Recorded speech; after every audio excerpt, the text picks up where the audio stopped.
Bandora Dejavu, du Karayılan, du Bajir, du Serkeftin û du hêzên gerîla gelo kîjan rast e?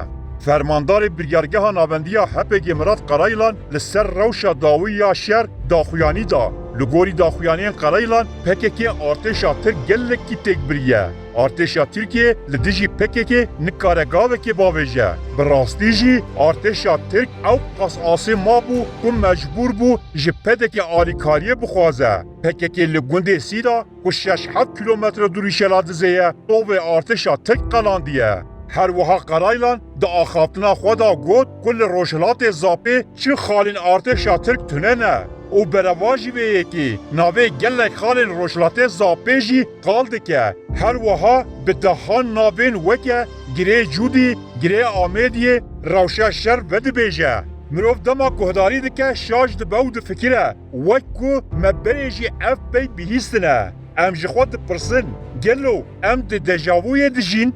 Dejavu çi ye? Em giş di jiyana xwe da carekê vê ezmûn dikin. Dema ku em li cihekênin, em ji nişkê ve difikirin ku me berê heman dem jiyabû. Ji vê kêliyê re dejavu tê gotin. Peyveke Fransî ji bo Tirkiye hatiye vegerandin. Wek berê hatiye dîtin û wekî hesta ku bûyerek an kêliyek berê jiyaye tê ravekirin. Tıp vê yekê bi sîstema esabên di mejî de rave dike. Dema ku di 2023 de li Stêrk TV'ye de Karayılan gotî listî da serkeftin tê bidestxistin. Me bi rastî jî got me berê jî ev bihîstibû. Lêya me ne bandoreke dejavû bû ku li mejiyê me xistî. Bi rastî jî du bûyerên wek hev hebûn. Bi rastî du Karayılan hebûn. Di duyê tebaxa sala 2012 de an ku 11 sal û 6 me berê Karayılan got ji ber vê yekê ger hûn werin gelê me yên li her du aliyên sînor ew qastobbaran bikin vê demê gerîla dê were aliyê we niha li derdora Şemzînanê 5 kilometre di nava sînor da gerîla serwere. Ji ber vê yekê ez dibêjim ev layê sînor û derveyî sînor êdî bûye çîrok. Gerîla di dewrûberê Şemzînanê bicih bûye. Li aliyê din destwerdanên artêşa Tirk ên ji bo derxistina gerîla bêencam maye.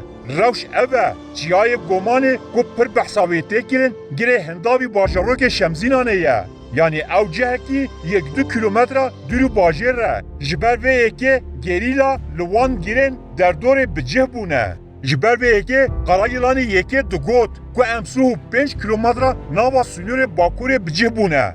Vê demê gerîlayên lûtkê û rê digirtin û hatin û çoyîn û nasname kontrol dikirin. Operasyona dûrpêşkirina Şemzînanê organîze dikir. Piştî 11 sal û 6 mehan Karayılan dîsa ve gotinên xwe yên serkeftinê dubare dike. Lê vê carê ne li Şemzînanê ye, li Şeladizê ye û dibêje gundê Sîda 5-6 kilometre li dûrî Şeladizê ye me li wir artêşa Tirk têk biriye. Te got Şeladizê gelo mahûn ne li Şemzînanê bûn. Di navbera Şemzînan û Şeladizê de bi sadan kilometre hene. Bi pîvanên hewayî 180 kilometre dûrî Şemzînanê ye. Ji ber vê yekê di nava 11 salan da Karayılan 205 kilometre ji sînor dûr ketiye û ji serê Sênya, Çemê Cû, geliyê Zapê û Rêjero derbas bûye berê xwedaya deşta Nînova li başûrê Şeladizê jî çîrokeke serkeftinê vedibêje. Ev ne dejavû ye, ev çîrokeke direw e. İjar mejiyê me bi me nanihîze. Em dejavû nabînin. Rastiyek li holê heye. Ew jî Karayılan, Şemzînan li pey xwe hiştiye û hatiye sînorê deşta Nînova. An ku çîrokek derew vedihîne. Ew çîroka direw ji hingê ve berdewam dike. Yek hevoka ku Karayılan di derbarê şer rewşa gerîla û taxlîqa tûnêla da bibêje rast nîne. Hemû pey bû gotin derewin. Karayılan bê şerin bike dibêjî doktorîna serkeftin û parastina Kurdistanê. Karayılan di babetê vehandina derewan da pir serkeftiye. Belê PKK di şer da binketiye. Li Bakurê Kurdistanê şer tune. PKK hemû erdên ku berê di dest wan de bû radestî dewleta Tirk kirin. Dema em vê yekê dibêjin ji me re dibêjin hûn karmendên dewleta Tirkin. Hûn dewleta Tirk diparêzin. Nexêr, bereva jî vê yekê. Em dixwazin Kurd vê rastiyê bibînin û bibihîzin. Ji ber ku derewa PKK ya em bi ser dikevin, em li ber xwe didin tenê zirarê digehîne Kurdan.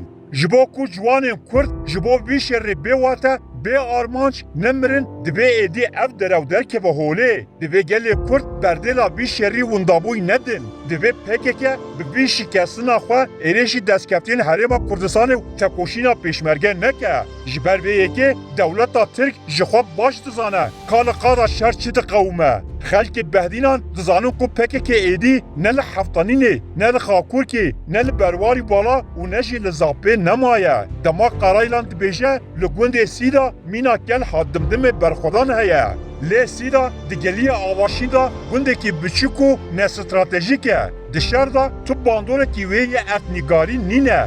Lê heke şer mehkûmî Sîda bibe, ev yek nîşan dide ku ne çiya, ne lûtkew, ne jî sengerên stratejîk di dest damane. Yek gotina Qaraylan jî rast nîne. Tu gotinên Qaraylan yên divê hevpeyvînê de rast nîne. Ger em yek bi yek bibêjin dê romanek jê derkeve. Qaraylan dibêje di şerê sala 2022 da 11 helîkopterên şer ên dewleta Tirk hatine xistin û îmha kirin. 8 helîkopter jî hatine derbekirin. Bi giştî notu yek helîkopterên şer û Sikorskî hatine xistin û derbekirin. Lê îsal tenê 4-5 helîkopter hatine derbekirin û çi nehatine xistin. Gelo çima ji ber ku îsal Tirk leşkerên xwe li qadan nadane, li baregehên PKK leşkeran datîne. Ev gotina Qaraylan bi temamî direwe. Hûn dizanin çima êdî dewleta Tirk wekî berê leşkeran naavêje çolê. Ji ber ku hemû lûtke û girên deverê li destê artêşa Tirk de ne û pêdivî cihên daxistina leşkeran nîne. Dewleta Tirk li çêlê ji bo Zapê, Avaşîn û Herêma Nêrûwa û Rêkan rêkên qîrkirî çêdike. Karvanên leşkerê Tirk ji çelê biriya qîrkirê di demekî Kurd da xwe digihîne Herêma Zap û Avaşîn. Ew dozerên ku Qaraylan qala wan dike hemû ji çelê birine wê deverê. Çi makîneyên kar ji Seladizê dêre li ku li Amêdê derbazî wan deveran nebûye. Tenê yek amurekî şer jî li başûr derbazî deverên şer nebûye. PKK bi lêskiyên vîdeo kamîra dixwaze derevên xwe piştrast bike. Çi gotinên Qaraylan, Kalkan û Bayîq yên derbarê PKK da rast nîne. PKK û HDP ne xwedî doktorînên serkeftinê ne. Armanca şerê PKK tenê ji bo berdewamiya temenê rêxistina xwe ye û bi vê mabestê hêza xwe difiroşe tundrevên Şîa, Ereb û Tirk jiyana rêveberên xwe jî bi vê ewle dike. Armanca PKK bi gotina PDK û Tirk heman biryargehê bikartîne. Ew e ku Herêma Kurdistanê û hêzên pêşmerge bike armancê milîsên Heşda Şeibî. Lê hemû başûr û hêzên herêmî vê şanoya siyasî û leşkerî ya PKK baş dinase.